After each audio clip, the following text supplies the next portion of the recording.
millions de dollars. Il y a 3 ans, Yomi était un étudiant fauché. Aujourd'hui, il est multimillionnaire. Un énorme concours sur Instagram. Cher Yomi Denzel qui devra aller retourner habiter dans son petit appart de merde. 40 000 clients dans le monde entier avec 50 millions d'euros générés. Et si Yomi Denzel était en train de révolutionner l'éducation. Fini les bancs d'école un peu has-been où on reste des heures à écouter un prof qui nous intéresse même pas. Place à une toute nouvelle forme d'éducation. Une université 2.0, 100% en ligne.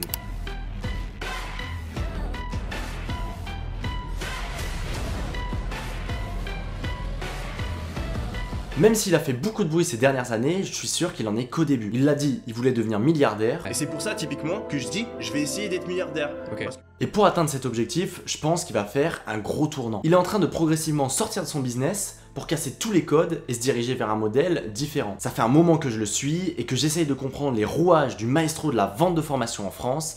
Et aujourd'hui, je vais tout vous partager. Dans cette vidéo, on va voir les stratégies un peu dingues qui ont permis de générer plusieurs dizaines de millions d'euros de chiffre d'affaires avec ses business. On verra le tournant que Yomi est en train de prendre, quel business model il va adopter et comment il est en train de se transformer en start-up. Et bien évidemment, on essaiera de voir son plan pour faire de Mindeo une entreprise qui vaut plus de 1 milliard d'euros. Si vous êtes entrepreneur, cette vidéo, elle va être une mine d'or, à la fois pour comprendre comment créer un empire de la formation, mais aussi comment se retirer progressivement de son business pour qu'il continue à tourner, même si on n'est pas là et même si on n'est plus l'image principale de celui-ci. Si vous êtes juste curieux et que dans quelques années vous voyez l'entreprise de Yomi Mindeo devenir un acteur incontournable du marché, alors vous pourriez dire que vous le saviez parce que vous avez déjà regardé cette vidéo. Installez-vous confortablement. Comment Yomi Denzel pourrait créer un empire de la formation en ligne à plus d'1 milliard d'euros, c'est maintenant.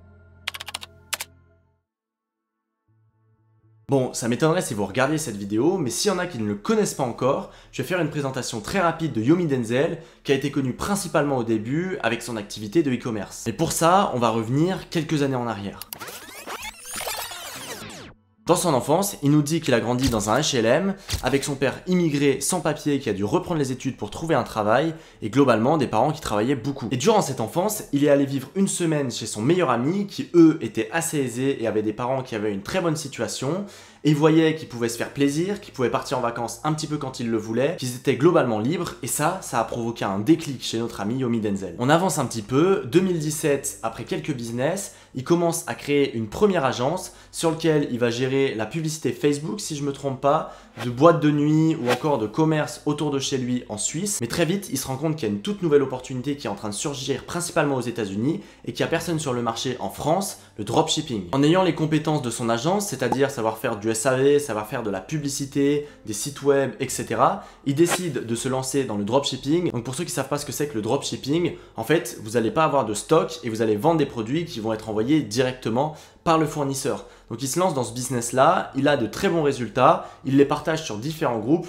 là où des personnes lui demandent des conseils, et c'est là qu'il décide de lancer sa chaîne YouTube. Sur sa chaîne YouTube, il va commencer à détailler son parcours, son histoire, il va commencer à donner des conseils à la fois sur Shopify mais aussi sur le dropshipping, et en parallèle de ça, il va faire certaines vidéos pour inspirer sa communauté. Par exemple, je m'achète une Rolex à 21 ans, ou d'autres vidéos où il se montre dans des hôtels de luxe ou avec des voitures de luxe. Et un an après tout ça, il va poster une vidéo qui va vraiment le mettre sur le devant de la scène et qui va propulser sa chaîne. Cette vidéo, c'est d'étudiants fauchés à millionnaires en moins d'un an, qui aujourd'hui cumule plus de 3 millions de vues, et encore à ce jour, c'est la vidéo la plus vue de toute sa chaîne YouTube. Tous ses conseils sur le e-commerce, il décide de les packager dans une formation qui va très bien vendre, jusqu'à devenir un acteur incontournable du marché de l'infoprenariat en France, et pour ça, on va avancer quelques années. En postant une vidéo où il explique comment il a fait 1 million d'euros en 24 heures, ce qui va asseoir sa crédibilité et sa notoriété, puis en organisant différentes choses comme l'un des plus gros concours Instagram, et plus récemment avec l'entreprise Mindeo et d'autres formateurs qui l'ont rejoint. Alors à ce niveau-là, on peut se demander, mais qu'est-ce qui fait que Yomi a eu autant de succès, notamment dans son business de vente de formation? Pour moi, il y a 3 points qui sont absolument essentiels. Le premier, c'est la communauté. Il est vraiment présent partout, à la fois sur Instagram, sur YouTube ou même TikTok, et encore plus d'avoir quand même un certain nombre d'abonnés. Il a quelque chose qui est encore plus puissant, un lien de proximité et une relation avec son audience qui est très forte. Ce qui est excellent avec ça, c'est qu'on a à la fois un sentiment d'appartenance qui est très fort de la part de sa communauté, on retrouve vraiment les mêmes valeurs de liberté, de dépassement de soi, etc. Mais on a aussi un sentiment d'identification qui est hyper fort. Tous ses abonnés, ils se reconnaissent à travers son histoire, ils voient qu'il est parti de zéro, et Yomi a sûrement beaucoup joué sur des aspects de sa vie où c'était compliqué pour lui, avec le déclic notamment quand il est allé chez la famille riche, etc.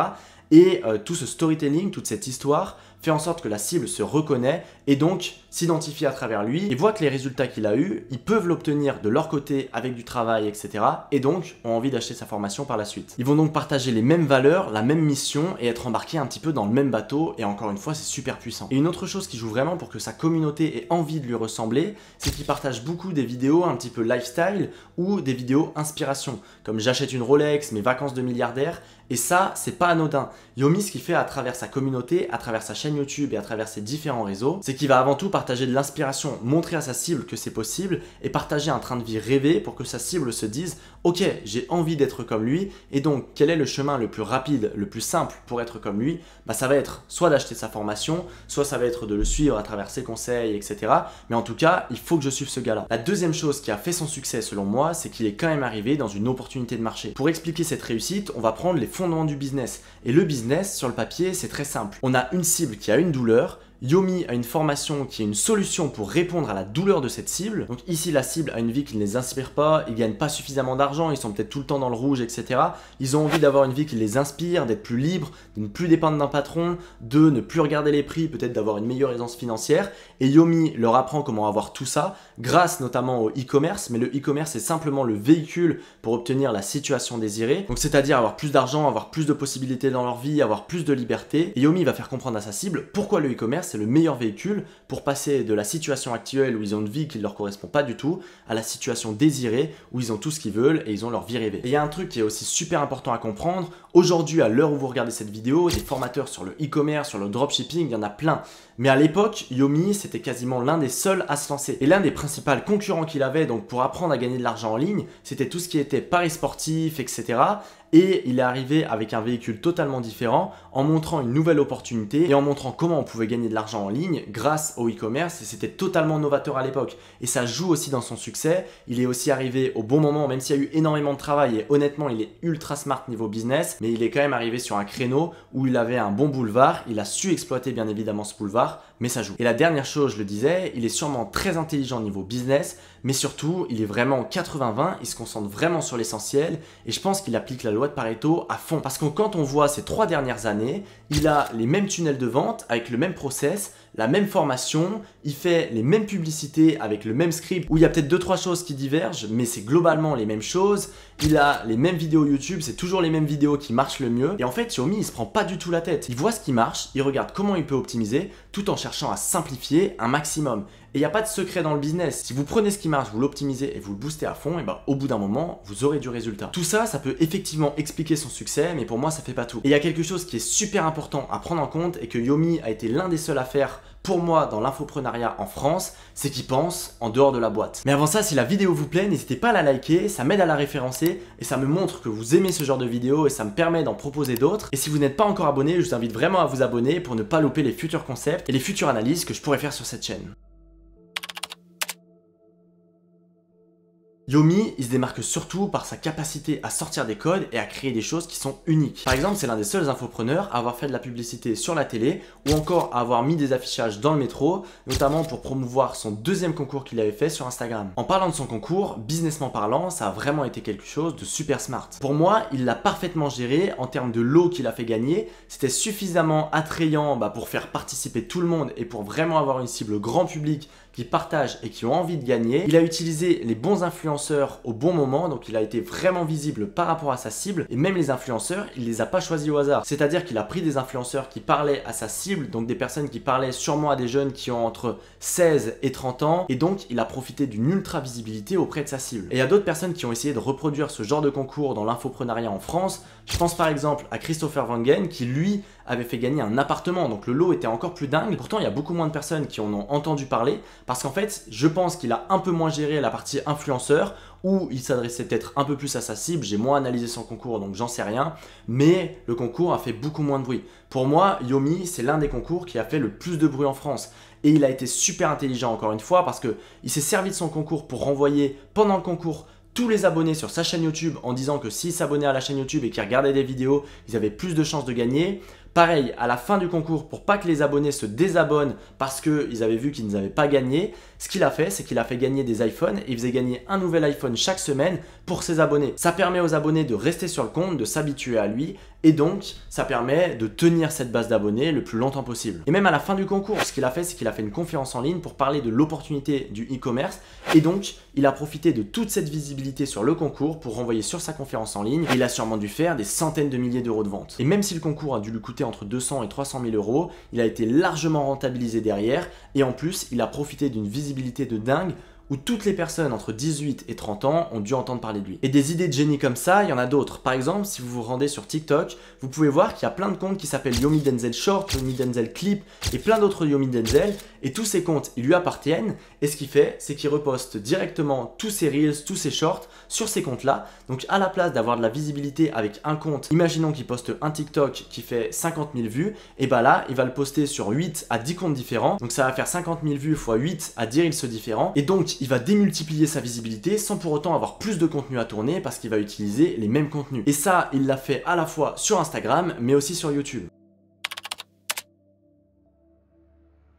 Depuis quelques mois, et peut-être avec l'influence d'Oussama Ammar, j'ai l'impression que Yomi est en train de plus en plus de se diriger vers un modèle startup. On le voit notamment avec Mindeo. Et là où avant on voyait des publicités qui étaient faites par Yomi, aujourd'hui les publicités sont toujours faites par Mindeo et on sent vraiment une volonté de faire de cette entreprise un point global avec différents acteurs qui viendraient apporter leur expertise autour de la formation, mais sans dépendre directement de Yomi Denzel. Et ça leur permettrait à la fois de créer d'autres produits qui pourraient dépendre d'autres personnes, et c'est notamment ce qu'ils ont fait avec leur formation Imo Pro ou Invest Pro, et c'est ce qu'ils ont fait aussi avec leur formation Business Pro avec Oussama Ammar.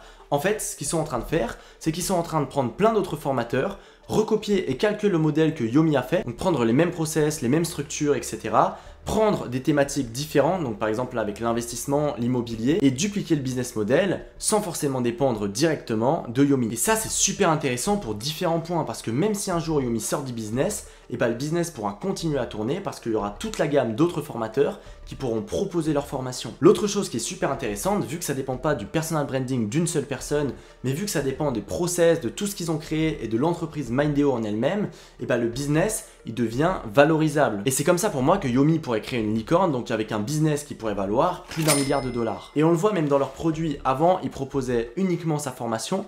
Aujourd'hui, on peut avoir un pack où on va payer 1 000 € tous les ans, si je ne me trompe pas, et on va pouvoir avoir accès à toute leur formation. Et ça aussi, pour moi, c'est un mouvement de dingue parce que ce qu'ils font avec ça, c'est qu'ils vont capitaliser sur une base client qu'ils vont acheter tous les ans. Donc, ils vont avoir du recurring. Et pour une startup, pour un business, avoir cette prédictibilité-là et avoir ce recurring, ça va être ultra intéressant parce que ça va permettre de valoriser le business, parce qu'on va pouvoir se projeter beaucoup plus facilement sur les prochains chiffres d'affaires du business, sur les prochains bénéfices, et donc ça va nous permettre beaucoup plus facilement d'avoir par exemple une grosse valorisation. C'est pour ça qu'on a des business à abonnement comme Netflix qui sont ultra stables et qui valent très cher. Je pense que pour le business de Yomi Denzel, la première chose qu'il va faire, c'est qu'il va apporter petit à petit d'autres formateurs, à la fois pour fidéliser les clients qui payent sur une offre d'1 an, parce que s'ils payent sur 1 an, mais qu'ils ont toujours les mêmes formations, qu'il n'y a jamais de nouveautés, et au final, ces clients-là, ils vont vite se désister, et donc ils vont perdre leur base de clients actuelle, et au niveau de la valorisation, donc ça va pas être terrible, et même au niveau du cash flow, ça va pas être terrible. Je pense que progressivement, ils vont avoir un process où par exemple tous les 3 mois, tous les 6 mois, ils vont créer une nouvelle formation, et donc ils vont la donner à toutes les personnes qui payent le recurring, sinon ils vont mettre cette formation en vente avec le même process qu'ils utilisent pour Oussama Ammar, pour Yomi ou pour Invest Pro, etc. C'est-à-dire webinaire, pub avec création de communauté principalement sur YouTube et shorts qui sont repartagés un petit peu de partout. Et la deuxième chose, je suis prêt à parier que ça va arriver dans les prochaines années, un petit peu comme l'a fait MrBeast lui avec sa chaîne YouTube en la traduisant dans plein de pays. Je pense vraiment, sinon il serait bête de pas le faire, que Yomi va s'exporter à l'international, peut-être déjà avec le marché anglais parce que c'est l'un des plus gros marchés vu que tout le monde parle anglais, et après vers d'autres marchés, peut-être vers l'Inde, l'Italie, l'Espagne, je sais pas, mais je pense vraiment et je suis prêt à parier qu'il va lancer son business à l'international dans les prochaines années. Dans un premier temps en traduisant son contenu et donc en s'adressant à un public beaucoup plus large et en traduisant ses formations actuelles peut-être pour un public anglophone ou autre, et à terme en créant d'autres pôles Mindeo dans d'autres pays et en créant des formations spécifiques à ces pays, en s'adaptant aux besoins, en s'adaptant au marché et à toutes les spécificités du pays. Pour moi, ça va être un indispensable parce que je pense pas que Yomi va pouvoir atteindre une valorisation à 1 milliard d'euros en restant sur le marché francophone parce que le marché est quand même petit. Et il a un business qui pourrait être dupliqué à l'international assez facilement. Alors facilement ça s'entend, il y aurait bien évidemment des process, plein de choses à mettre en place, mais je pense que quand la boîte Mindeo sera suffisamment mature, il va le mettre en place. En tout cas, votre avis, il m'intéresse. Qu'est-ce que vous pensez que Yomi va mettre en place dans les prochaines années? Est-ce que vous pensez qu'il va aller à l'international, créer d'autres formations? N'hésitez pas à me le dire directement dans les commentaires. Pour conclure cette vidéo, je trouve que ce que Yomi est en train de faire, c'est super intéressant. Parce qu'il sort d'un modèle personal branding où tout est basé sur son image, à un modèle où tout ne dépend plus de lui. Il a différents formateurs qui l'entourent, avec une entreprise qui est au centre, Mindeo. Et en plus des différentes clés qui ont fait son succès, je pense que si vous êtes entrepreneur, aujourd'hui ça peut être très intéressant de regarder tout le modèle qui a fait son succès, mais aussi tout ce qu'il est en train de mettre en place. Ça a été un bon travail de recherche, donc si la vidéo vous a plu, n'hésitez pas à la liker et n'hésitez pas à vous abonner si ce n'est pas encore le cas. Il y a quelques semaines, j'avais fait une analyse sur tout le business d'Oussama Ammar, comment il avait généré plus de 3 millions d'euros en 24 heures, notamment en rejoignant l'entreprise Mindeo de Yomi. Je vous la mets directement là autour de moi et je vous invite vraiment à la regarder parce qu'elle était ultra bien construite. Et nous, on se retrouve très vite dans une prochaine vidéo. C'était Mathis, ciao!